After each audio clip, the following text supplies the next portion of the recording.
Hello, welcome to Get Your Mind On. I'm Lori Stohs. We're always looking for new and positive ways to live our life.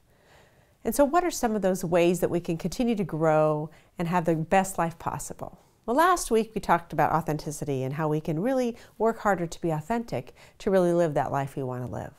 Well, today we're going to dig a little bit deeper and talk about vulnerability. Wow, when you think of that word, it's probably not one of those positive words that come to mind. You may think about uncertainty, risk, rejection, emotional expression that's negative. So what does that feel like? Why would I be vulnerable? When we think about that word vulnerability, let's think about a couple situations where that might come to mind. So first, when you think about vulnerability, it might be with that expression of love, whether that's with a family member, a parent, a sibling, a friend, or even your mate. It's that sometimes we don't want to ask for what we need or what we want because we're afraid to be vulnerable, because we're afraid they may reject us. But really, when you think about that situation, is that really someone you want to be with if you can't be your true self?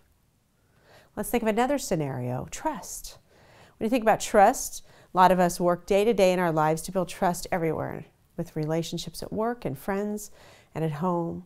And trust is so important. We've had lots of videos on trust, and that's the core of relationships. And when we build that trust, you really have to work for vulnerability.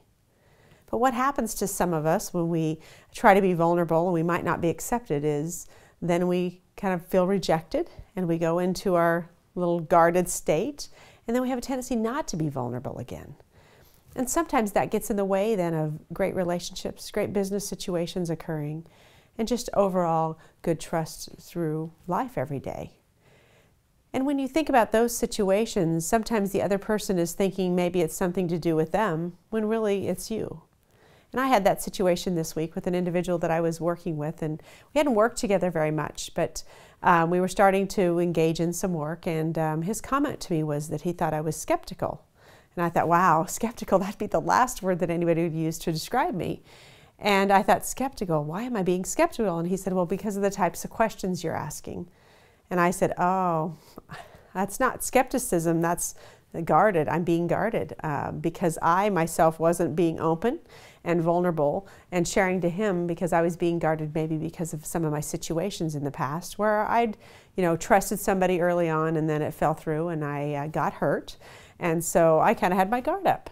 So us being able to have that conversation early allowed that vulnerability to come to the surface, that we could talk about that, where he might feel a little bit skeptical. That might have been coming from his filter, where mine was a little bit about trust and being guarded.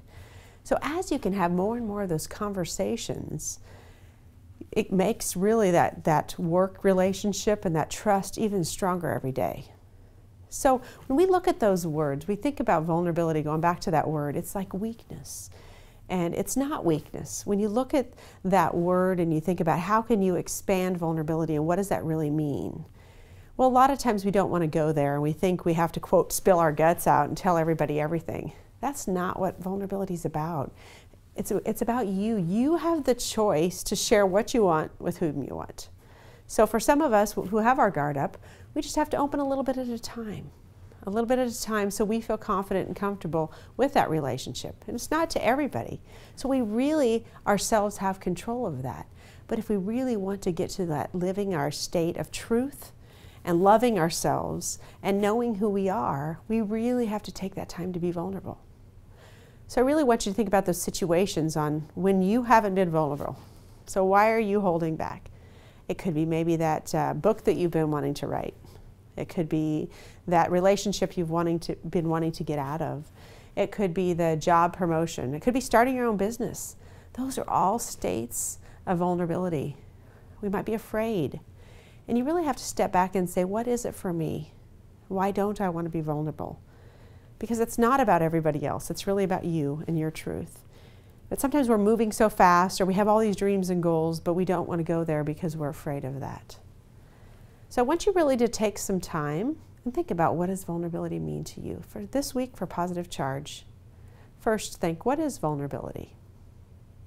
Second is there something that I'm holding back on because I don't want to be vulnerable? And 3, what are some of those situations where maybe I need to evaluate who I can be vulnerable with. I really want you to think about expanding your circle of people, thinking about practicing a little bit every day to see who you can be vulnerable with. First, sometimes with ourselves. So we really have to dig deep and really think about that trusting of ourselves, of knowing ourselves, and first the love for ourselves. If we don't love ourselves, we're really not going to allow ourselves to be vulnerable, because all we are is really trying to make everybody else happy and really not looking inside for our truth.